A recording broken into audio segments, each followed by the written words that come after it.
Bonjour les lions, bienvenue pour votre tirage consacré aux professionnels.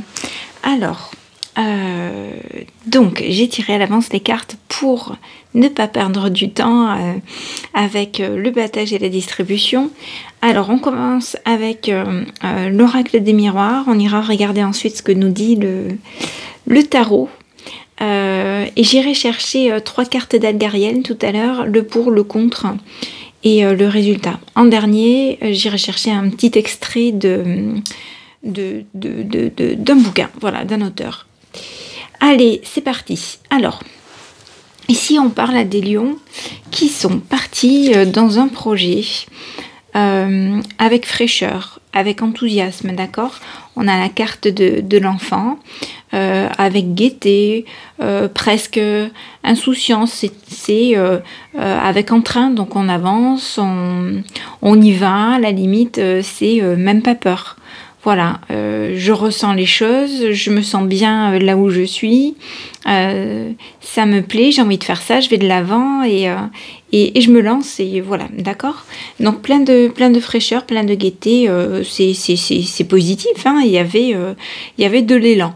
Maintenant, c'était peut-être pas, on n'était peut-être pas dans quelque chose de très préparé, planifié, etc. La carte de l'enfant, elle vous dit aussi que vous partez, vous voyez, il y a la cigogne en haut, c'est aussi une carte de protection. Donc il y a quelqu'un peut-être d'important pour vous, ou qui a été important pour vous, peut-être un de vos défunts, qui est là pour vous protéger. Et je pense que vous partez un petit peu à l'aventure avec ce sentiment-là, d'accord? Et là-dessus, pour préciser, je tire la carte du bouclier qui est aussi une carte qui me parle de protection, d'accord? Donc, bon, vous êtes parti en tout cas dans une aventure sous de bons aspects, je dirais. Alors, la carte qui est ressortie ici, c'est l'argent ou la roue de la fortune, c'est-à-dire des choses qui ont bougé ou qui bougent. Ici, on a plutôt le passé, ici plutôt le présent et ici plutôt l'avenir, ce vers quoi l'on tend.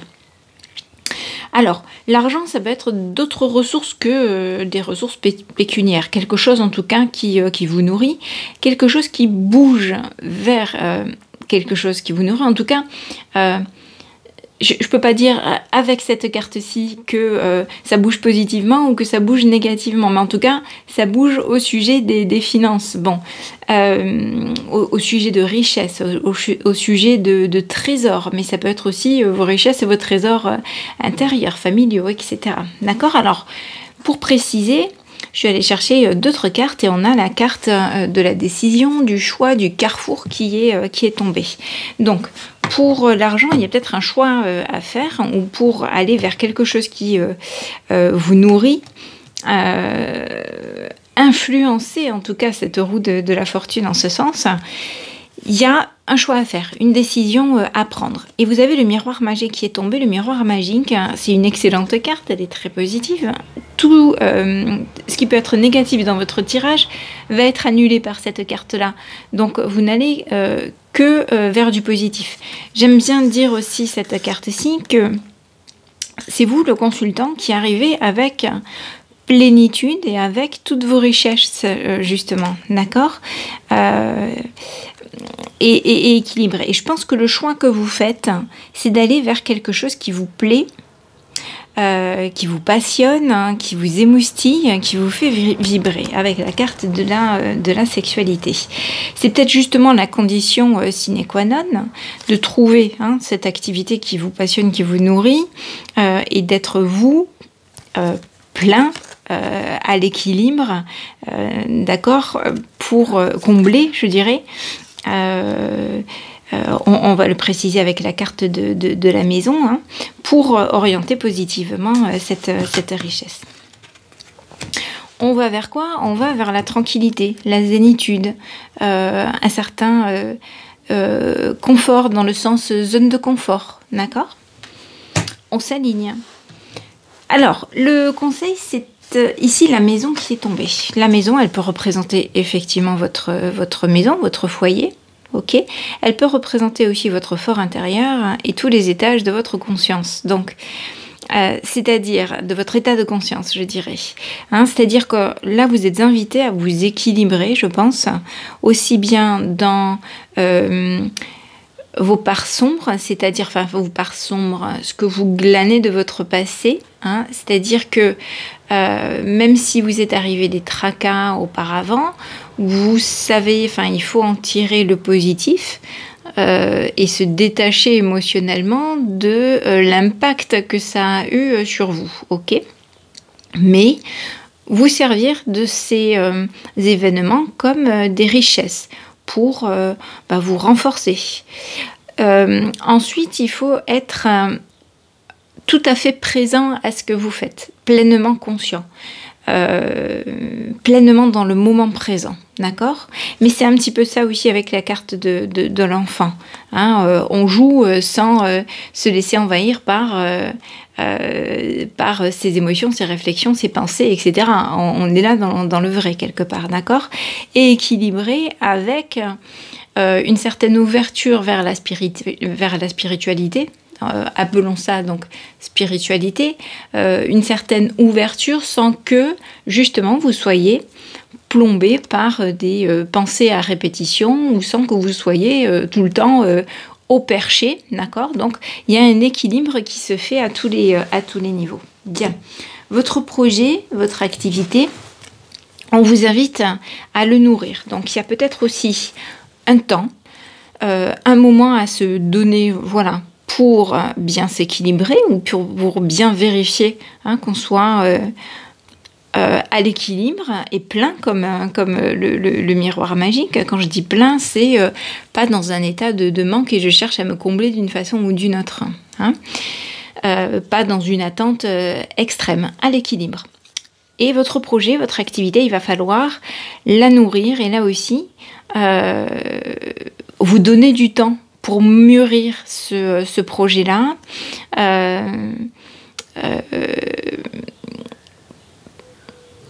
J'allais dire oui, pour vous laisser bercer par le flot de la vie, d'accord? Et ça va se faire tranquillement et naturellement, ok? Avec peut-être un temps de pause, de maturation en tout cas. Voilà, c'est pas forcément je stoppe tout, hein, au contraire, c'est un temps de maturation, ça se construit, ça se nourrit.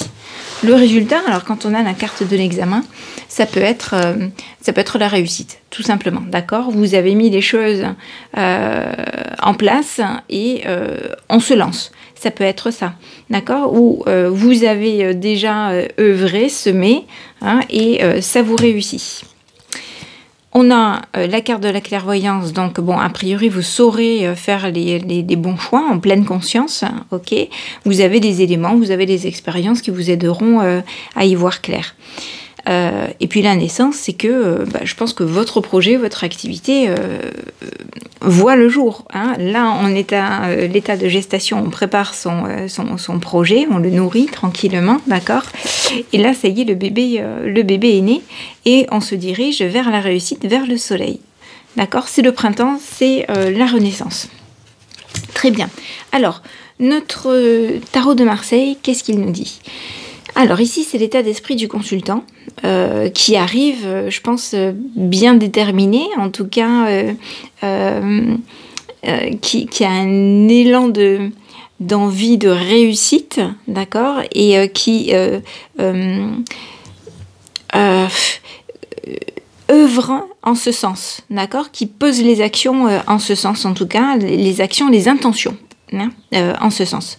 Alors, ça c'est ce qui nous indique que vous avez glané du passé de votre expérience professionnelle et qui va pouvoir vous servir. Et on a, encore une fois, le valet de coupe.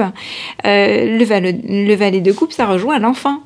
Hein, on sort des sentiers battus, on est plein d'enthousiasme là, hein, on a envie d'y aller, on a la niaque, il y a quelque chose qui nous plaît, qui nous fait vibrer, donc oui, on a envie d'y aller, on a envie d'aller vers ça. Ok. Encore une fois, il y a une certaine fraîcheur, un certain enthousiasme là. La carte conseil, c'est la carte de la papesse. Alors la papesse, Alors voilà, elle est riche de ses expériences, elle fait preuve de sagesse, elle fait preuve de hauteur, de recul, elle va observer les choses. Alors même si ici on a beaucoup de fraîcheur, vous voyez qu'elle regarde par ici, même si ici on a beaucoup de fraîcheur, beaucoup d'enthousiasme, ici la carte, le conseil, c'est plutôt je me tempère. D'accord, on y va tranquillement, je parle pas trop vite, je fonce pas trop, j'y vais tranquillement, posément. Ok, donc je m'assure que tout soit là, tout soit prêt, tout soit bon pour avancer. Donc soit dans un nouveau projet, soit dans une nouvelle activité, soit votre activité tout court. D'accord, on est peut-être un petit peu fougueux en ce moment, on a envie que les choses bougent, on est déterminé, ça brûle en nous, d'accord, elle est là, la papesse, pardon, pour vous tempérer. Alors ici, qu'est-ce qu'on vous dit? Ça, ce sont des choses qui pourraient vous arriver de l'extérieur et qui pourraient vous être bénéfiques. Alors là, clairement, on est dans les deniers, dans le 10 de denier. Le 10 de denier, c'est une pleine réussite, d'accord. Là, ce qu'il vous faudrait de l'extérieur, c'est toutes les ressources nécessaires à cette réussite-là. Donc, il y a peut-être encore des choses à aller chercher, des choses à équilibrer pour nourrir votre activité ou pour nourrir votre projet. Bien. La réponse à votre question, c'est le 4 de bâton. On est sur un 4, pardon, c'est une notion de stabilité, mais ça peut aussi, voilà, donc être une stabilité parce qu'il y a un moment de pause. Les bâtons, c'est en lien avec l'action, avec le mouvement, la fougue. On y va, on fonce, mais là, il y a un temps de pause. Alors peut-être justement pour le temps d'asseoir votre projet, de lui donner une bonne assise, de lui donner de bonnes bases, d'accord, pour être sûr de partir sur un socle stable et ne pas rester dans cette énergie fougueuse, ok? Donc c'est un petit peu, ça rejoint un petit peu ce qu'on avait ici avec le miroir magique. On fait le plein, on se remplit, on va chercher tout ce dont on a besoin, ok. On fait un petit temps un petit temps de maturation encore une fois, hein, ça rejoint les cartes de la fécondité. Alors, le résultat, c'est le 7 d'épée. Et le 7 d'épée, bon, les épées, on est plutôt dans tout ce qui est éthérique, dans les pensées, dans les ruminations. Donc, on a du mal à passer pleinement à l'action. Maintenant, au vu des autres tirages, c'est peut-être aussi parce que comment dire, il y a peut-être des choses qui vous empêchent de passer à l'action et peut-être des choses à l'extérieur, peut-être un contexte, une conjoncture, peut-être parce qu'il vous manque encore des ressources, peut-être parce qu'il y a un temps de réflexion, de pause, etc. Et on est plutôt dans... Alors, ça peut être de l'évitement, ça peut être du contournement, d'accord, mais ça peut être aussi trouver un moyen pour avancer, mais différemment. Ok. Alors, il y a peut-être aussi cette notion de pas pleinement affronter ce que vous avez à affronter. Bon, ça peut arriver aussi. Ça peut être aussi porter plus ou moins un masque, hein, ou en tout cas peut-être ne pas être tout à fait dans votre rôle, ou voilà, au regard des autres cartes, encore une fois, et du valet de coupe, ou de l'enfant, c'est peut-être ne pas être encore tout à fait dans les énergies propices à asseoir votre projet, votre activité. Hein, donc il y a peut-être encore un travail à faire de planification, de préparation, peut-être de vous-même aussi, hein, donc de vous équilibrer, des ressources à aller chercher. Alors ça peut être aussi une réorientation, d'accord ? on est plein d'enthousiasme, plein de fou, faut que ça bouge, faut que je me nourrisse. Alors ça peut être se nourrir et avoir de l'argent, vraiment physiquement de l'argent. Hein, donc il y a des choix à faire et donc on va chercher des ressources, on prend le temps de voir ce dont on a besoin pour faire avancer son projet, d'accord, et une fois qu'on aura tous les éléments, que le feu sera ouvert, à ce moment-là on pourra passer à l'action. Mais je pense que là il y a un temps de maturation, mais je pense que c'est pas tout à fait, c'est pas complètement volontaire, c'est pas complètement lié à vous, à mon avis, hein. Donc en partie oui, puisqu'on est quand même dans les pensées, mais pas seulement, puisqu'on a quand même... Enfin, vous êtes invité à temporiser. Y a des choses là qui font que... voilà, on vous dit de maturer tranquillement le projet, où vous avez le temps de maturer ce projet-là, d'aller chercher les moyens nécessaires pour aller vers quelque chose qui vous nourrisse. D'accord? Donc, on vous invite peut-être à prendre ce temps de recul et à réfléchir pour faire les bons choix. Allez, on est parti avec les cartes divinatoires d'Algariel pour voir si... Hop, hop, hop. Alors, qu'est-ce qu'on a ici? On a de la vitalité. Alors, on est dans le positif. Ensuite, on aura plutôt le contre et ensuite le résultat. Alors, 19, c'est la tour isolée.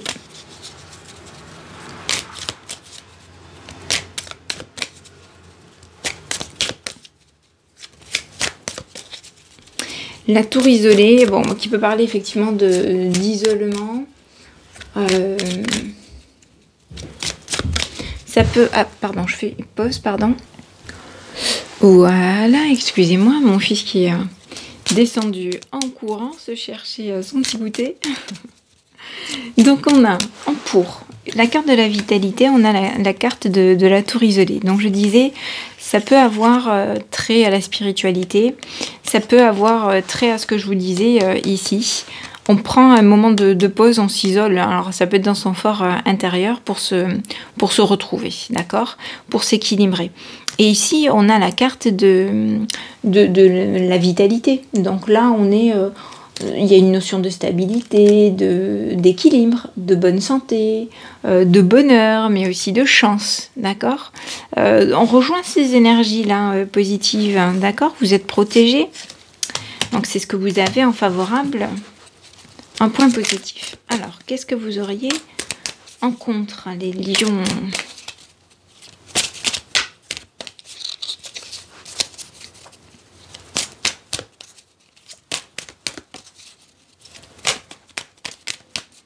Si ça saute pas, j'irai la chercher pour pas trop vous faire attendre. La voici. Alors, bah voilà, très bien. Ok, ça c'est la carte de l'opéra. Du théâtre, de la scène, hein, de la représentation, d'accord, d'une nouvelle représentation. Ça pourrait très bien être ce rôle que vous jouez et vous n'êtes pas encore tout à fait dans la bonne énergie, dans le vrai, puisqu'on l'a ici en contre.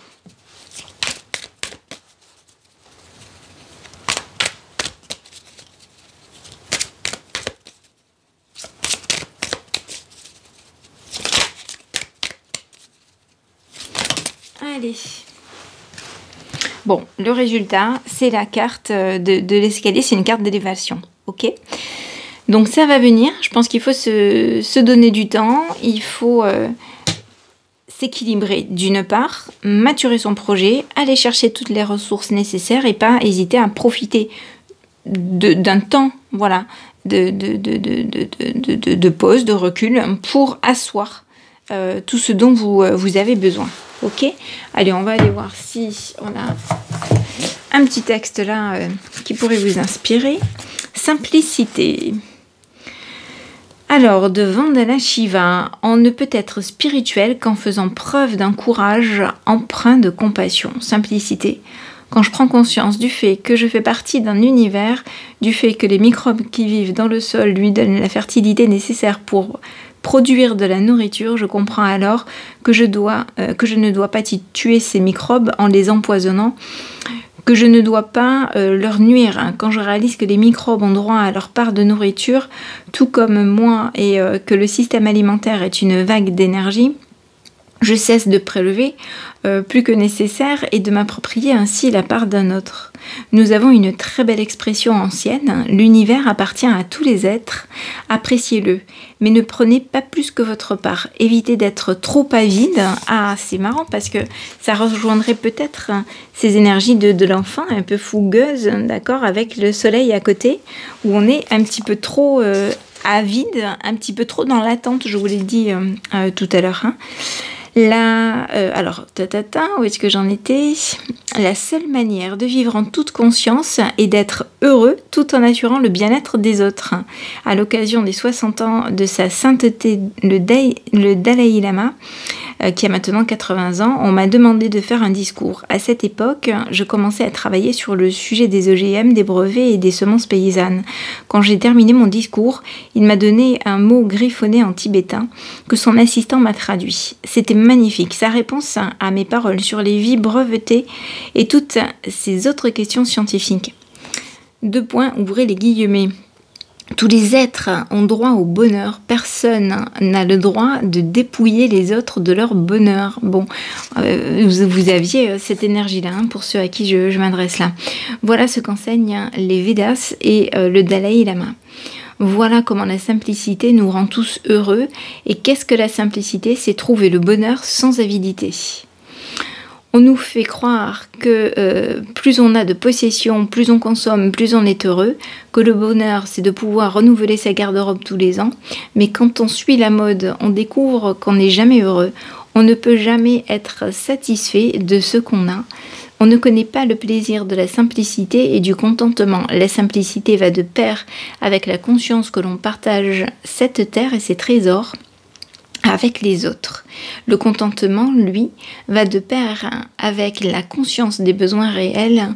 Il nous faut des vêtements, de la nourriture, mais à part ça, aucun bien matériel n'ajoute au bonheur. Cela ne fait qu'augmenter les profits de quelqu'un d'autre. Le contentement et la simplicité, voilà les clés du bonheur. Alors, vous voyez, je fais le lien du coup avec les tirages, et effectivement, ces petits temps de pause qui reviennent dans ces tirages-là, c'est peut-être aussi ces temps de pause pour faire le point sur vos richesses, sur ce que vous avez déjà, et vous assurer que vous ayez besoin de plus et de, voilà, qu'est-ce qui va me nourrir? Est-ce que une quête effrénée à l'argent? Est-ce que travailler à en perdre la santé, c'est ce que je veux, ou est-ce que je veux m'orienter vers quelque chose qui me nourrisse intérieurement, spirituellement, etc. Hein, donc ça rejoindrait ce petit texte sur la simplicité. Voilà les lions. Bon, ça parlera peut-être pas à tout le monde, mais j'espère que vous aurez trouvé des réponses ou des pistes de réflexion à vos propres problématiques. Je vous souhaite une très bonne journée. À bientôt.